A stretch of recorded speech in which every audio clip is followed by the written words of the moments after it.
Assalamualaikum warahmatullahi wabarakatuh. Saya Aziza Aulia Ansori dengan NIM F1D2 19016 dari Teknik Geologi Universitas Jambi. Dalam video ini saya akan menjelaskan tentang batuan karbonat. Batuan karbonat itu sendiri adalah batuan yang mengandung material karbonat lebih dari 50%. Artinya batu yang membedakan batuan karbonat dengan batuan lain itu hanya terdapat pada kandungan atau komposisi mineral yang terdapat di dalam batuan tersebut. Lanjut, proses terbentuknya batuan karbonat.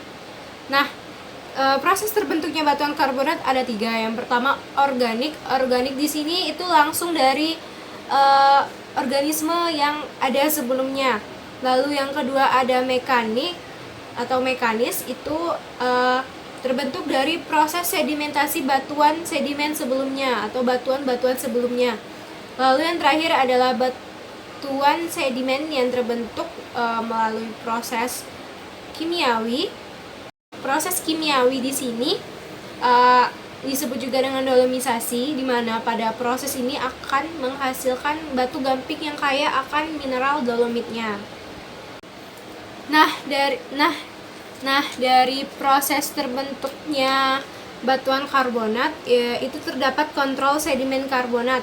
Yang pertama itu kawasan yang tidak ada suplai plastiknya, lalu ada kawasan laut dangkal. Faktor lain yang mengontrol proses terbentuknya batuan sedimen karbonat yaitu pada temperatur, cahaya, tekanan, dan pergolakan ombaknya. Nah, temperatur di sini harus hangat. Lalu cukup cahaya itu dikarenakan batuan sedimen karbonat itu kawasan organismenya tinggi, makanya diperlukan temperatur yang hangat, lalu cahaya yang cukup, dan pergolakan ombak. Pergolakan ombak di sini itu berfungsi untuk memicu pergerakan oksigen. Selanjutnya yaitu mineralogi karbonat. Nah, mineralogi karbonat ini sendiri dibagi menjadi 3. Ada kalsit group, dolomit group, dan aragonit group. Lalu terdapat identifikasi Miller 1998. Menurutnya tidak mudah untuk membedakan 3 kelompok mineral secara hand specimen. Namun ada 2 cara lain, yaitu dengan cara staining dan etching.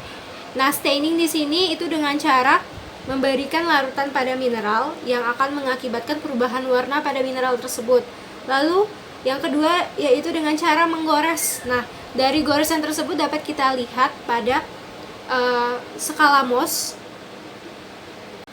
Lalu ada komponen batuan karbonat. Nah, komponen batuan karbonat ini ada 4. Yang pertama fragmen, yang kedua porositas, lalu semen, dan mikrit. Nah, fragmen di sini terbagi menjadi 2, yaitu skeletal dan non skeletal. Nah, maksudnya di sini yaitu skeletal, maksudnya skeletal di sini maksudnya itu bisa diidentifikasi dari organisme apa batuan karbonat ini terbentuk, sedangkan non skeletal kita tidak bisa mengidentifikasi dari organisme apa batuan karbonat tersebut terbentuk.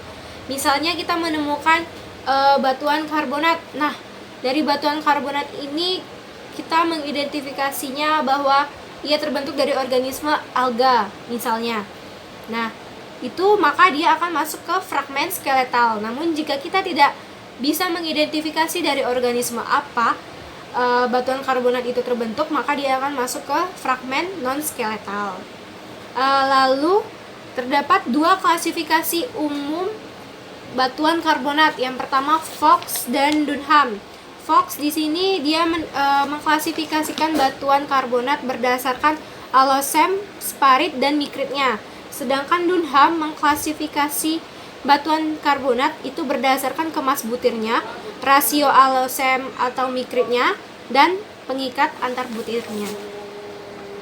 Lalu yang terakhir ada strukturnya. Strukturnya di sini ada 3.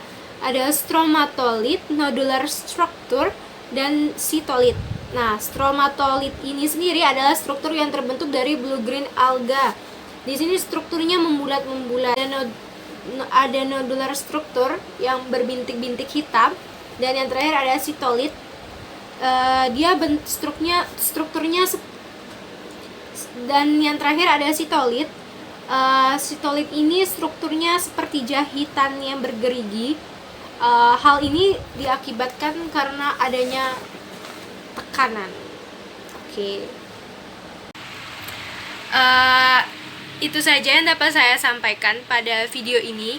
Saya mohon maaf sebesar-besarnya jika terdapat kesalahan ataupun kekurangan pada video saya ini.